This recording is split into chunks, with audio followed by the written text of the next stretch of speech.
নমস্কার, আমার গল্প পাঠ আসরে আপনাকে স্বাগত জানাচ্ছি। পড়ে শোনাচ্ছি শরৎচন্দ্র চট্টোপাধ্যায়ের শ্রীকান্ত উপন্যাসটির প্রথম খণ্ডের ৮ম পর্ব। লিখিতে বসে আমি অনেক সময় আশ্চর্য হইয়া ভাবি, এসব এলোমেলো ঘটনা আমার মনের মধ্যে এমন করিয়া পরিপাটিভাবে সাজাইয়া রাখিয়াছিল কে? যেমন করিয়া বলি তেমন করিয়া তো তাহারা একটির পর একটি শৃঙ্খলিত হইয়া ঘটে নাই। আবার তাই কি সেই শিকলের সকল গ্রন্থিগুলোই বজায় আছে? তাও তো নাই। কত হারাইয়া গিয়াছে টের পাই, কিন্তু তবুও তো শিকল ছিঁড়িয়া যায় না। কে তবে নতুন করিয়া এসব জোড়া দিয়া রাখে? আরও একটা বিস্ময়ের বস্তু আছে। পণ্ডিতেরা বলেন বড়দের চাপে ছোটরা গুঁড়াইয়া যায়, কিন্তু তাই যদি হয় তবে জীবনের প্রধান ও মুখ্য ঘটনাগুলোই তো কেবল মনে থাকিবার কথা, কিন্তু তাও তো দেখি না। ছেলেবেলায় কথা প্রসঙ্গে হঠাৎ একসময় দেখিতে পাই স্মৃতির মন্দিরে অনেক তুচ্ছ ক্ষুদ্র ঘটনাও কেমন করিয়া না জানি বেশ বড় হইয়া জাঁকিয়া বসিয়া গিয়াছে, এবং বড়রা ছোট হইয়া কবে কোথায় ঝরিয়া পড়িয়া গেছে। অতএব বলিবার সময়ও ঠিক তাহা ঘটে। তুচ্ছ বড় হইয়া দেখা দেয়, বড় মনেও পড়ে না। অথচ কেন যে এমন হয় সে কৈফিয়ত আমি পাঠককে দিতে পারবো না। শুধু যা ঘটে তাই জানাইয়া দিলাম। এমনই একটা তুচ্ছ বিষয় যে মনের মধ্যে এতদিন নীরবে এমন সঙ্গোপনে এত বড় হইয়া উঠিয়াছিল, আজ তাহার সন্ধান পাইয়া আমি নিজেও বড় বিস্মিত হইয়া গেছি। সেইটাই আজ পাঠককে বলিব। অথচ জিনিসটি ঠিক কী তাহার সমস্ত পরিচয়টা না দেওয়া পর্যন্ত চেহারাটা কিছুতেই পরিষ্কার হইবে না। কারণ গোড়াতেই যদি বলি সে একটা প্রেমের ইতিহাস, মিথ্যা ভাষণের পাপ তাহাতে হইবে না বটে, কিন্তু ব্যাপারটা নিজের চেষ্টায় যতটা বড় হইয়া উঠিয়াছে আমার ভাষাটা হয়তো তাহাকেও ডিঙাইয়া যাইবে। সুতরাং অত্যন্ত সতর্ক হইয়া বলা আবশ্যক। সে বহুকাল পরের কথা। দিদির স্মৃতিটাও তখন ঝাপসা হইয়া গেছে। যার মুখখানি মনে করিলেই কি জানি কেন প্রথম যৌবনের উচ্ছৃঙ্খলতা আপনি মাথা হেঁট করিয়া দাঁড়াইত, সেই দিদিকে আর তখন তেমন করিয়া মনে পড়িত না। এ সেই সময়কার কথা। এক রাজার ছেলের নেমন্ত্রণে তাহার শিকার পার্টিতে গিয়া উপস্থিত হইয়াছি। এর সঙ্গে অনেকদিন স্কুলে পড়িয়াছি, গোপনে অনেক আঁক কষিয়া দিয়াছি, তাই তখন ভারী ভাব ছিল। তারপরে এন্ট্রান্স ক্লাস হইতে ছাড়াছাড়ি। রাজার ছেলেদের স্মৃতিশক্তি কম, তাও জানি, কিন্তু ইনি যে মনে করিয়া চিঠিপত্র লিখিতে শুরু করিলেন ভাবি নাই। মাঝে হঠাৎ একদিন দেখা, তখন সবে সাবালক হইয়াছেন, অনেক জমানো টাকা হাতে পড়িয়াছে, এবং তারপরে ইত্যাদি ইত্যাদি। রাজার ছেলের কানে গিয়াছে, অতিরঞ্জিত হইয়া গিয়াছে, রাইফেল চালাইতে আমার জুড়ি নাই, এবং আরও এত প্রকারের গুণগ্রামে ইতিমধ্যে মণ্ডিত হইয়া উঠিয়াছি যে একমাত্র সাবালক রাজপুত্রেরই অন্তরঙ্গ বন্ধু হইবার আমি উপযুক্ত। তবে কিনা আত্মীয় বন্ধুবান্ধবেরা আপনার লোকের সুখ্যাতিটা একটু বাড়াইয়াই করে, না হইলে সত্যই যে অতখানি বিদ্যা অমন বেশি পরিমাণে ওই বয়সটাতেও অর্জন করিতে পারিয়াছিলাম, সে অহংকার করা আমার শোভা পায় না। অন্তত একটু বিনয় থাকা ভালো। কিন্তু যাক সে কথা। শাস্ত্রকারেরা বলেন রাজা রাজরার সাদর আহ্বান কখনো উপেক্ষা করিবে না। হিঁদুর ছেলে, শাস্ত্র অমান্য করিতেও তো আর পারি না। কাজেই গেলাম। স্টেশন হইতে 10-12 ক্রোশ পথ গজপৃষ্ঠে গিয়া দেখি, হ্যাঁ, রাজপুত্রের সাবালকের লক্ষণ বটে।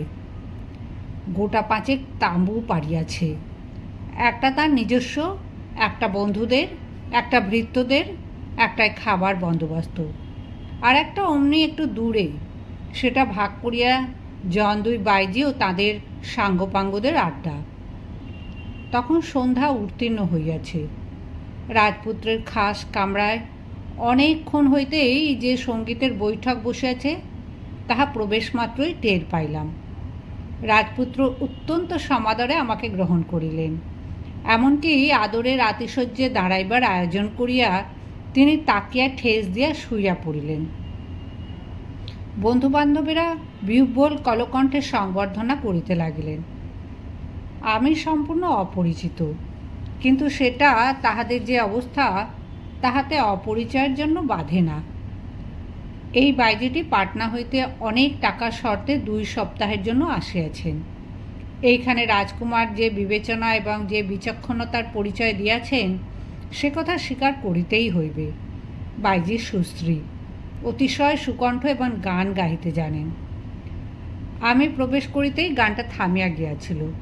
তারপর সময়োচিত বাক্যালাপ ও আদব কায়দা সমাপন করিতে কিছুক্ষণ গেল। রাজপুত্র অনুগ্রহ করিয়া আমাকে গান ফরমাস করিতে অনুরোধ করিলেন।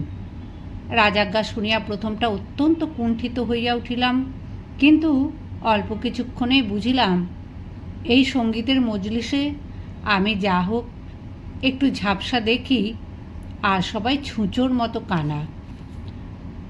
বাইজি প্রফুল্ল হইয়া উঠিলেন। পয়সার লোভে অনেক কাজই পারা যায় জানি, কিন্তু এই নিরেটের দরবারে বীণা বাজানো বাস্তবিকই এতক্ষণ তাহার একটা সুকঠিন কাজ হইতেছিল। এইবার একজন সমজদার পাইয়া সে যেন বাঁচিয়া গেল। তারপরে গভীর রাত্রি পর্যন্ত সে যেন শুধুমাত্র আমার জন্যই তাহার সমস্ত শিক্ষা, সমস্ত সৌন্দর্য, কণ্ঠের সমস্ত মাধুর্য দিয়া আমার চারদিকের এই সমস্ত কদর্য মদমন্যতা ডুবাইয়া অবশেষে স্তব্ধ হইয়া আসিল। বাইজি পাটনার লোক, নাম পিয়ারি। সে রাত্রে আমাকে সে যেমন করিয়া সমস্ত প্রাণ দিয়া গান শুনাইয়াছিল, বোধ করে এমন আর সে কখনো শুনায় নাই। মুগ্ধ হইয়া গিয়াছিলাম। গান থামিলে আমার মুখ দিয়া শুধু বাহির হইল, বেশ। পিয়ারি মুখ নিচু করিয়া হাসিল, তারপর 2 হাত কপালে ঠেকাইয়া প্রণাম করিল, সেলাম করিল না। মজলিস রাত্রির মতো শেষ হইয়াছিল। তখন দলের মধ্যে কেহ সুপ্ত, কেহ তন্দ্রাভিভূত, অধিকাংশই অচৈতন্য। নিজের তাঁবুতে যাইবার জন্য বাইজি যখন তাহার দলবল লইয়া বাহির হইতেছিল, আমি তখন আনন্দের আতিশয্যে হিন্দি করিয়া বলিয়া ফেললাম, বাইজি, আমার বড় সৌভাগ্য যে তোমার গান 2 সপ্তাহ ধরে প্রত্যহ শুনতে পাব। বাইজি প্রথমটা থমকিয়া দাঁড়াইল, পরক্ষণেই একটুখানি কাছে সরিয়া আসিয়া অত্যন্ত মৃদুকণ্ঠে পরিষ্কার বাংলা করিয়া কহিল, টাকা নিয়েছি, আমাকে তো গাইতেই হবে, কিন্তু আপনি 15-16 দিন ধরে এর মোসাহেবি করবেন? যান, কালকেই বাড়ি চলে যান। কথা শুনিয়া আমি হতবুদ্ধি, কাঠ হইয়া গেলাম এবং কী জবাব দিব তাহা ভাবিয়া ঠিক করিবার পূর্বেই বাইজি বাহির হইয়া গেল। সকালে শোরগোল করিয়া কুমারজি শিকারে বাহির হইলেন। মধ্য মাংসের আয়োজনটাই সবচেয়ে বেশি, সঙ্গে 10 শিকারী অনুচর, বন্দুক 15টা, তার মধ্যে 6টা রাইফেল। স্থান একটা আজ শুকনো নদীর উভয় তীর, এপারে গ্রাম, ওপারে বালুর চর, এপারে ক্রোশ ব্যাপিয়া বড় বড় শিমুল গাছ, ওপারে বালুর ওপর স্থানে স্থানে কাশ ও কুশের ঝোপ। এইখানে এই 15টা বন্দুক লইয়া শিকার করিতে হইবে। শিমুল গাছে গাছে ঘুঘু গোটা কয়েক দেখিলাম। মরা নদীর বাঁকের কাছটায় 2টো চকাচকি ভাসিতেছে বলিয়াই মনে হইল। কে কোন দিকে যাইবেন অত্যন্ত উৎসাহের সহিত পরামর্শ করিতে করিতেই সবাই 2-1 পাত্র টানিয়া লইয়া দেহ ও মন বীরের মতো করিয়া লইলেন। আমি বন্দুক রাখিয়া দিলাম। একে বাইজির খোঁচা খাইয়া রাত্রি হইতে মনটা বিকল হইয়াছিল, তাহাতে শিকারের ক্ষেত্র দেখিয়া সর্বাঙ্গ জ্বলিয়া গেল। কুমার প্রশ্ন করিলেন, কি হে শ্রীকান্ত, তুমি যে বড় চুপচাপ, ও কি বন্দুক রেখে দিলে যে? আমি পাখি মারি না। সে কি হে, কেন কেন? আমি গোঁ পড়বার পর থেকে আর ছড়া দেওয়া বন্দুক ছুঁড়িনি, ও আমি ভুলে গেছি। কুমার সাহেব হাসিয়াই খুন, কিন্তু সে হাসির কতটা দ্রব্যগুণে সে কথা অবশ্য আলাদা। সূর্যর চোখ মুখ আরক্ত হইয়া উঠিল। তিনি এ দলের প্রধান শিকারী এবং রাজপুত্রের প্রিয় পার্শ্বচর।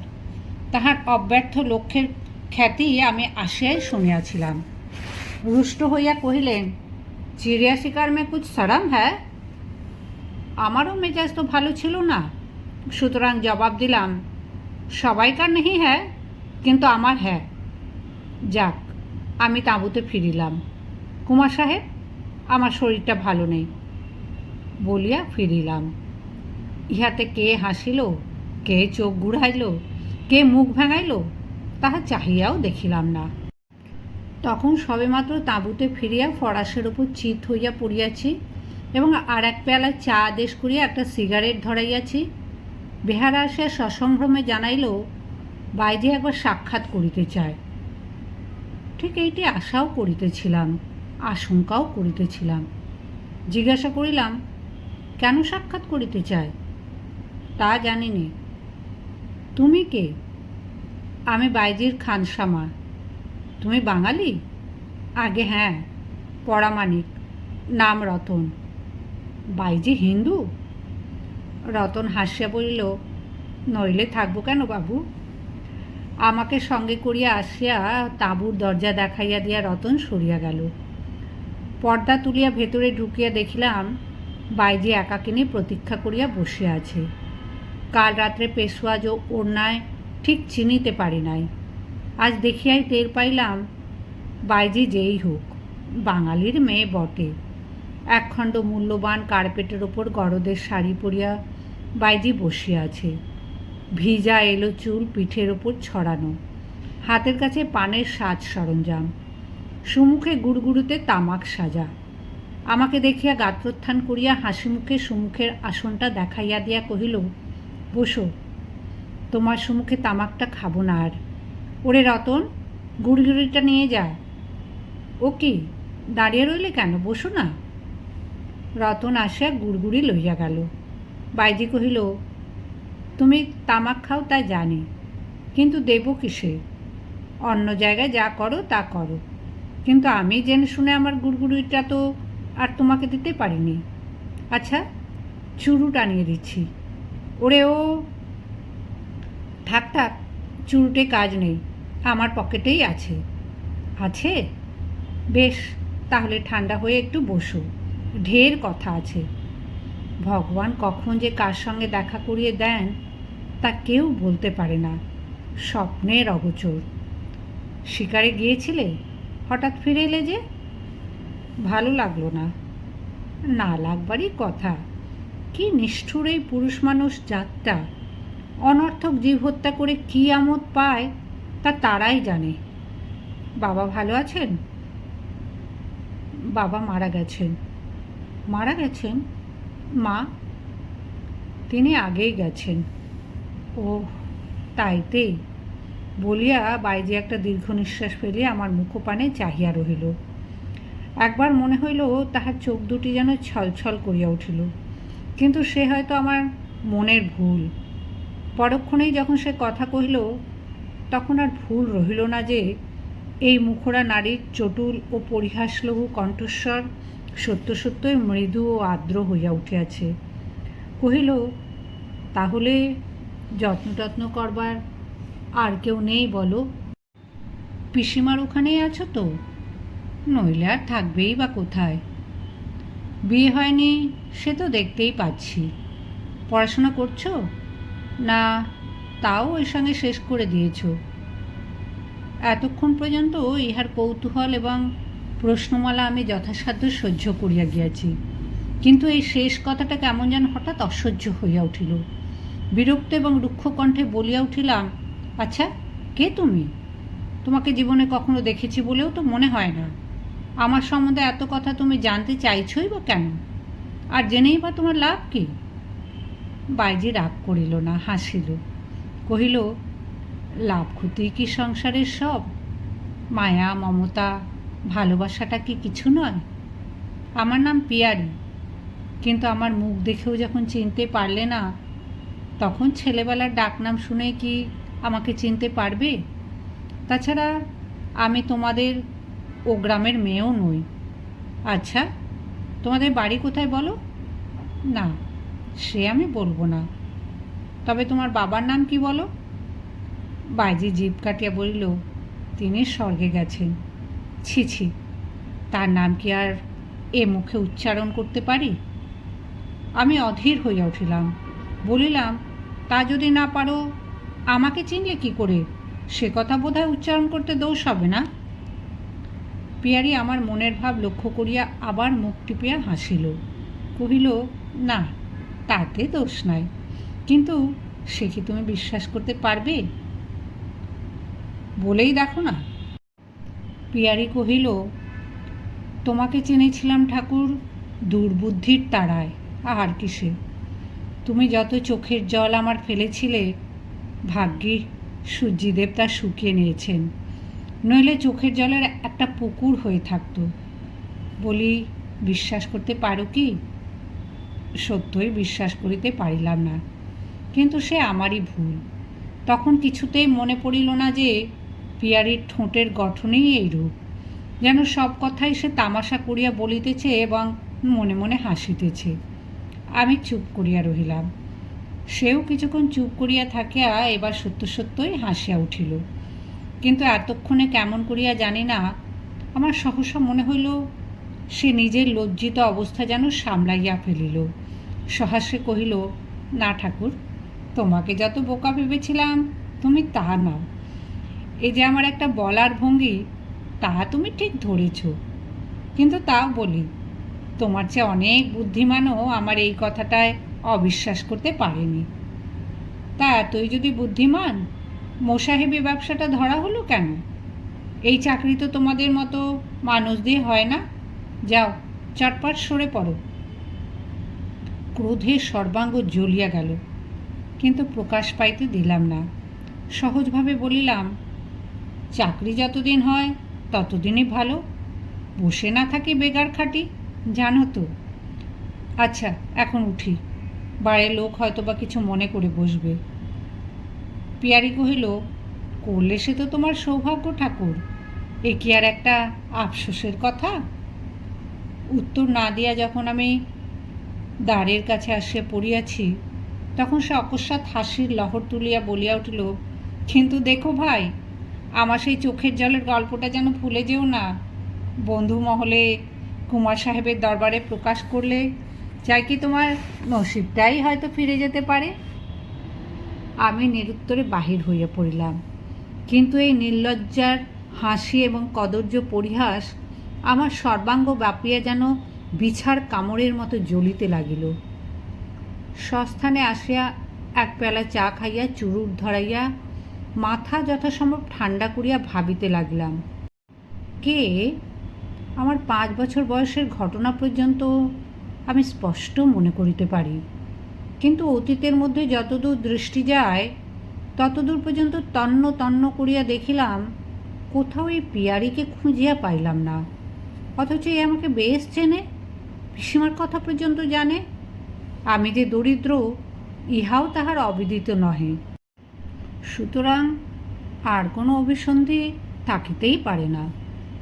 অথচ যেমন করিয়া পারে আমাকে সে এখান হইতে তাড়াইতে চায়। কিন্তু কিসের জন্য? আমার থাকা না থাকার ইহার কি? তখন কথায় কথায় বলিয়াছিল, সংসারে লাভ ক্ষতিই কি সমস্ত? ভালোবাসা টাসা কিছু নাই? আমি যাহাকে কখনো চোখে দেখি নাই, তাহার মুখের এই কথাটা মনে করিয়া আমার হাসি পাইল, কিন্তু সমস্ত কথাবার্তা ছাপাইয়া তাহার শেষ বিদ্রূপটাও আমার যেন অবিশ্রান্ত মর্মান্তিক করিয়া বেঁধিতে লাগিল। সন্ধ্যার সময় শিকারীর দল ফিরিয়া আসিল। চাকরের মুখে শুনিলাম 8টা ঘুঘু পাখি মারিয়া আনা হইয়াছে। কুমার ডাকিয়া পাঠাইলেন। অসুস্থতার ছুতা করিয়া বিছানায় পড়িয়াই রহিলাম এবং এইভাবেই অনেক রাত্রি পর্যন্ত পিয়ারির গান এবং মাতালের বাহবা শুনিতে পাইলাম। তারপরে 3-4 দিন প্রায় একইভাবে কাটিয়া গেল। প্রায় বলিলাম, কারণ এক স্বীকার করা ছাড়া আর সমস্তই এক প্রকার। পিয়ারির অভিশাপ ফলিল নাকি? প্রাণী হত্যার প্রতি আর কাহারও কোনো উৎসাহই দেখিলাম না। কেহ তাঁবুর বাহিরে হইতেই যেন চাহে না, অথচ আমাকেও ছাড়িয়া দেয় না। আমার পলাইবার আর যে কোনো বিশেষ কারণ ছিল তাহা নহে, কিন্তু এই বাইজির প্রতি আমার কী যে ঘোর বিতৃষ্ণা জন্মিয়া গেল, সে হাজির হইলেই আমাকে কিসে যেন মারিতে থাকিত। উঠিয়া গিয়া স্বস্তি পাইতাম, উঠিতে না পারিলে অন্তত আর কোনো দিকে মুখ ফিরাইয়া কাহারও সহিত কথাবার্তা কহিয়া অন্যমনস্ক হইবার চেষ্টা করিতাম। অথচ সে প্রতি মুহূর্তেই আমার সহিত চোখাচোখি করিবার সহস্র কৌশল করিত, তাহাও টের পাইতাম। প্রথম 2-1 দিন সে আমাকে লক্ষ্য করিয়াই পরিহাসের চেষ্টা করিয়াছিল, কিন্তু আমার ভাব দেখিয়া সেও একেবারে নির্বাক হইয়া গেল। সেদিন ছিল শনিবার। আমি আর কোনো মতেই থাকিতে পারি না। খাওয়া দাওয়ার পরে রওনা হইয়া স্থির হওয়ায় আজ সকাল হইতে গান বাজনার বৈঠক বসিয়া গিয়াছিল। শ্রান্ত হইয়া বাইজি গান থামাইয়াছে। হঠাৎ গল্পের সেরা গল্প, ভূতের গল্প উঠিয়া পড়িল। নিমেষে যে যেখানে ছিল আগ্রহে বক্তাকে ঘেরিয়া ধরিল। প্রথমটা আমি তাচ্ছিল্য ভরেই শুনিতেছিলাম, কিন্তু শেষে উদ্গ্রীব হইয়া উঠিয়া বসিলাম। বক্তা ছিলেন একজন গ্রামেরই হিন্দুস্তানি প্রবীণ ভদ্রলোক। গল্প কেমন করিয়া বলিতে হয় তাহা তিনি জানিতেন। তিনি বলিতেছিলেন, প্রেতজনিতে যদি কাহারও সংশয় থাকে, যেন আজিকার এই শনিবার অমাবস্যা তিথিতে এই গ্রামে আসিয়া চক্ষুকর্ণের বিবাদ ভঞ্জন করিয়া যান। তিনি যে জাত, যেমন লোকই হন এবং যত ইচ্ছা লোক সঙ্গে করিয়া লইয়া যান, আজ রাত্রে মহাশ্মশানে যাওয়া তাহার পক্ষে নিষ্ফল হইবে না। আজিকার ঘোর রাত্রে এই শ্মশানচারী প্রেতাত্মাকে শুধু যে চোখে দেখা যায় তাহা নহে, তাহার কণ্ঠস্বর শোনা যায় এবং ইচ্ছা করিলে তাহার সহিত কথাবার্তা পর্যন্ত বলা যায়। আমি ছেলেবেলার কথা স্মরণ করিয়া হাসিয়া ফেলিলাম। বৃদ্ধ তাহা লক্ষ্য করিয়া কহিলেন, আপনি আমার কাছে আসুন। আমি নিকটে সরিয়া গেলাম। তিনি প্রশ্ন করিলেন, আপনি বিশ্বাস করেন না? না। কেন করেন না? না করার বিশেষ কোনো হেতু আছে? না।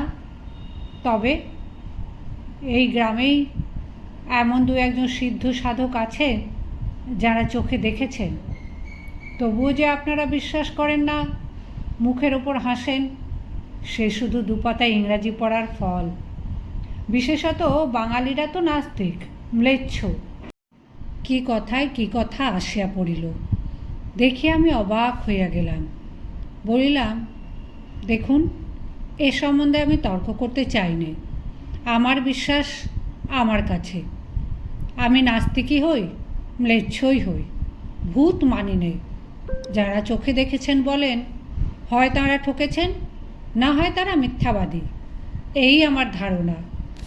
ভদ্রলোক খপ করিয়া আমার ডান হাতটা চাপিয়া ধরিয়া কহিলেন, আপনি আজ রাত্রে শ্মশানে যেতে পারেন? আমি হাসিয়া বলিলাম, পারি। আমি ছেলেবেলা থেকে অনেক শ্মশানেই অনেক রাত্রে গেছি। বৃদ্ধ চটিয়া উঠিয়া বলিলেন, আপ সেখি মত করো বাবু। বলিয়া তিনি সমস্ত শত্রুবর্গকে স্তম্ভিত করিয়া এই শ্মশানের মহা ভয়াবহ বিবরণ বিবৃত করিতে লাগিলেন। এ শ্মশান যে সে স্থান নয়, ইহা মহাশ্মশান।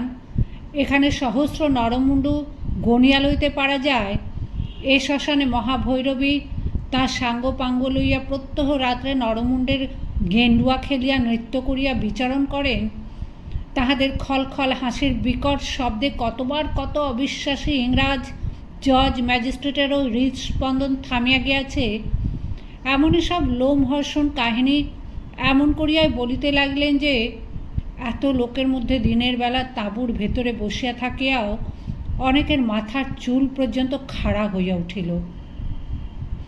আর চোখে চাহিয়া দেখিলাম, পিয়ারি কোনো এক সময় কাছে ঘেঁষিয়া আসিয়া বসিয়াছে এবং কথাগুলো যেন সর্বাঙ্গ দিয়া গিলিতেছে।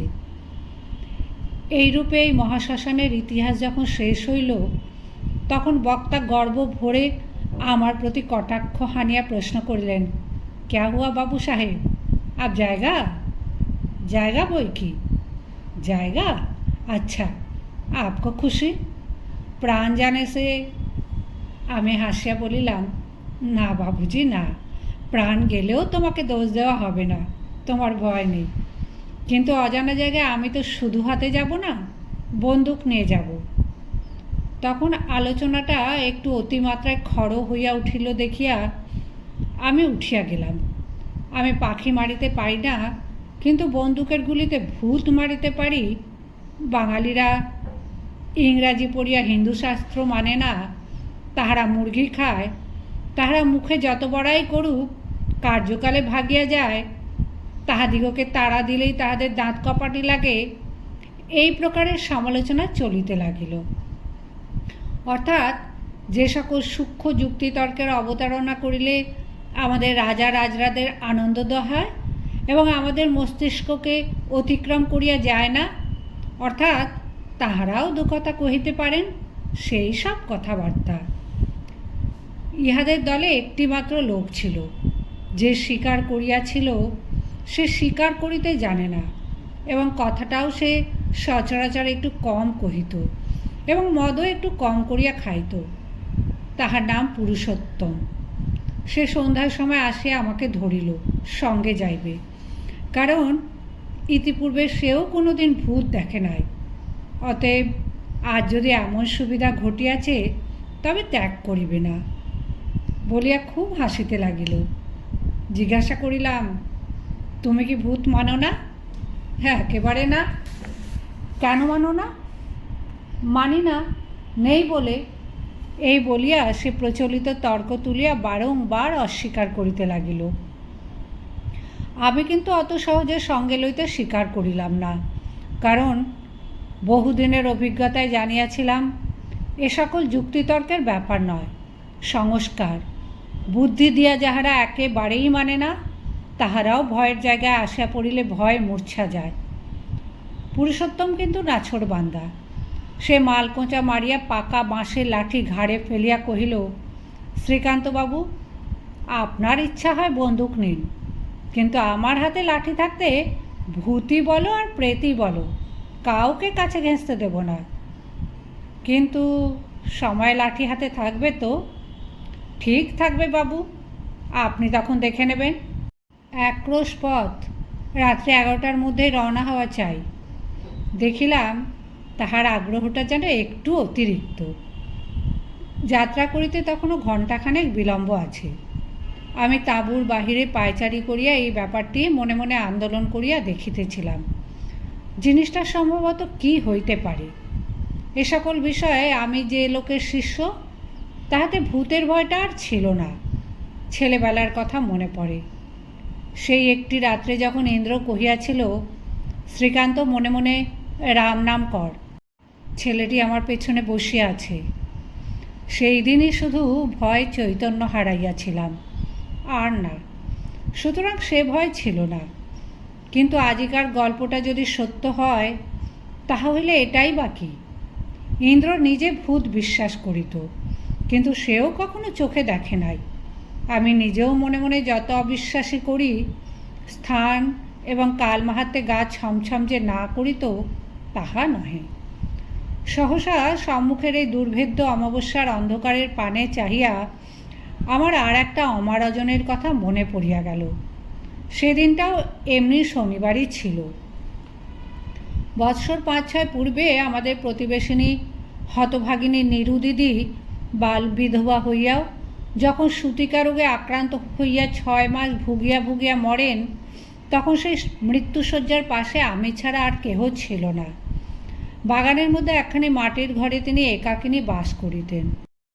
সকলে সর্বপ্রকার রোগে শোকে সম্পদে বিপদে এত বড় সেবাপরায়ণা নিঃস্বার্থ পরোপকারিণী রমণী পাড়ার মধ্যে আর কেহ ছিল না। কত মেয়েকে তিনি যে লেখাপড়া শিখাইয়া, সূচের কাজ শিখাইয়া, গৃহস্থালীর সর্বপ্রকার দুরূহ কাজকর্ম শিখাইয়া দিয়া মানুষ করিয়া দিয়াছিলেন, তাহার সংখ্যা নাই। একান্ত স্নিগ্ধ শান্ত স্বভাব এবং সুনির্মল চরিত্রের জন্য পাড়ার লোকও তাহাকে বড় কম ভালোবাসিত না। কিন্তু সেই নীরুদিদির 30 বৎসর বয়সে হঠাৎ যখন পা পিছলাইয়া গেল এবং ভগবান এই সুকঠিন ব্যাধির আঘাতে তাহার আজীবন উঁচু মাথাটি একেবারে মাটির সঙ্গে একাকার করিয়া দিলেন, তখন পাড়ার কোনো লোকই দুর্ভাগিনীকে তুলিয়া ধরিবার জন্য হাত বাড়াইল না। দোষ স্পর্শলেশহীন নির্মল হিন্দু সমাজ হতভাগিনীর মুখের ওপরেই তাহার সমস্ত দরজা জানালা আঁটিয়া বন্ধ করিয়া দিলেন। সুতরাং যে পাড়ার মধ্যে এমন একটি লোকও বোধহয় করি ছিল না যে কোনো না কোনো প্রকারে নিরুদিদির সযত্ন সেবা উপভোগ করে নাই, সেই পাড়ারই এক প্রান্তে অন্তিম শয্যা পাতিয়া এই দুর্ভাগিনী ঘৃণায় লজ্জায় নিঃশব্দে নতমুখে একাকিনী দিনের পর দিন ধরিয়া এই সুদীর্ঘ 6 মাসকাল বিনা চিকিৎসায় তাহার পদস্খলনের প্রায়শ্চিত্ত সমাধা করিয়া শ্রাবণের এক গভীর রাত্রে ইহকাল ত্যাগ করিয়া যে লোকে চলিয়া গেলেন, তাহার অভ্রান্ত বিবরণ যে কোনো স্মার্ত ভট্টাচার্যকে জিজ্ঞাসা করিলেই জানা যাইতে পাইত। আজ শ্রীকান্ত গল্পটির 8ম পর্বের অর্ধাংশ পড়লাম। বাকি অর্ধাংশ আগামী পর্বে। টেক্সট সমেত এই পর্বটি কেমন লাগলো অবশ্যই কমেন্ট করে জানাবেন। সঙ্গে থাকার জন্য ধন্যবাদ। সন্ধ্যার আলোয় মন ভরে ওঠে, গল্পের মঞ্জরি প্রাণে ফোটে, এখানে সব কথা সুরে বাঁধা, মঞ্জুর গল্প মঞ্জরি।